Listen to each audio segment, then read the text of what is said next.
जुर्म किसी ने भी किया हो, सजा तो होनी चाहिए। सिविलियंस का ट्रायल यहाँ हो या वहाँ, क्या फर्क पड़ता है? सारे फॉरम मौजूद हैं। जस्टिस जमाल मुंतखिल के फौजी अदालतों में सिविलियन ट्रायल के केस में रिमार्क्स।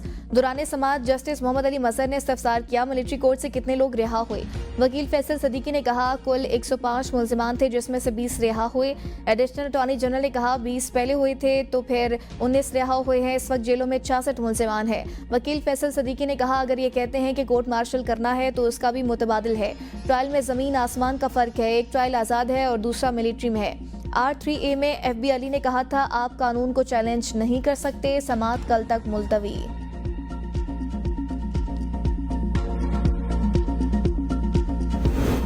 $7 अरब की किस्त का हसूल। IMF और वजीर खजाना में जारी जायजा मुज़ाकरात। जुलाई से जनवरी तक के रेवेन्यू पर बातचीत। IMF मिशन को जुलाई से फरवरी तक के मुआशी इशारियों पर ब्रीफिंग दी जाएगी। चेयरमैन FBR भी मुज़ाकरात में शरीक हैं। मालियाती खजाने का जायजा लिया जाएगा। IMF मिशन से 15 मार्च तक मुज़ाकरात जारी रहेंगे।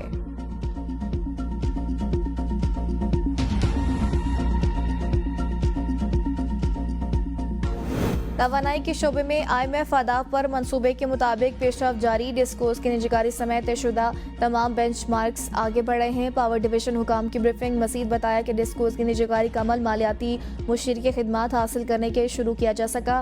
दिसंबर 2024 तक गर्दशी कर्जे को 461 अरब रुपए या इससे कम रखना भी बेंचमार्क था। गर्दशी कर्जों के इंतजाम में पावर डिवीजन की कारकर्दगी तवक्कुआत से बेहतर है। NTDC और इदारों में तकसीम का अमल भी जारी है। जेनकोस की निजकारी और कोयले से चलने वाले पावर प्लांट्स को तब्दील करने के अहदाफ नामुकम्मल हैं। खैबर पख्तूनख्वा की तरक्याती वर्किंग पार्टी ने 54 अरब से जायद के 46 तरक्याती मंसूबों की मंजूरी दे दी। फॉरेस्ट कॉम्प्लेक्स को EPA लैब शिफ्ट और एबटाबाद, मंगोरा और DI खान में रीजनल लैब्स के क़याम की मंजूरी दी गई है। PDMA के जेंडर्स एंड चाइल्ड सेल और बेघर अफराद के लिए कैंप मैनेजमेंट सपोर्ट यूनिट के क़याम की भी मंजूरी दे दी गई। बारूदी सुरंगों से बचाव की कार्रवाइयाँ करने के लिए हंगामी रेस्क्यू सर्विसेज का फिजिबिलिटी स्टडी और तौसी का फैसला किया गया है। इलेक्शन कमीशन अपनी जिम्मेदारियां पूरी करने में नाकाम हो चुका। मखसूस नशस्तों का फैसला रोक रखा है। चेयरमैन तहरीक इंसाफ बैरिस्टर गौहर की मीडिया से गुफ्तगू। PTI intra party election case election commission के सामने है। इलेक्शन एक्ट के तहत डॉक्यूमेंट फाइल हो जाएं तो 7 दिन में सर्टिफिकेट इशू करना होता है। आज 1 साल पूरा हो गया, PTI को सर्टिफिकेट नहीं मिला। हमारे बाद इंट्रा पार्टी इलेक्शन कराने वाली जमातों को सर्टिफिकेट मिल गए। आज इलेक्शन कमीशन ने केस 8 अप्रैल तक मुलतवी कर दिया है।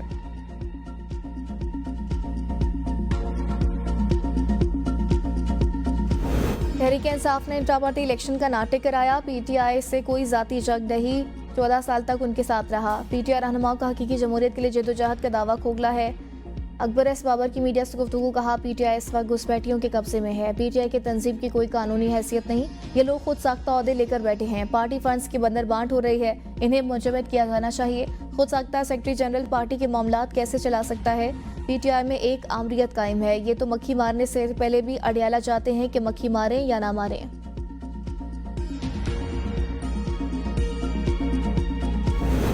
अमरीकी इमदाद रुकने से पाकिस्तान में पोलियो मुहिम मुतासर होने का खदशा। आलमी इदारे सेहत ने खबरदार कर दिया। पोलियो खात्मा प्रोग्राम के डायरेक्टर का कहना है इस साल अमरीका से मिलने वाली 13 करोड़ 30 लाख डॉलर नहीं मिले।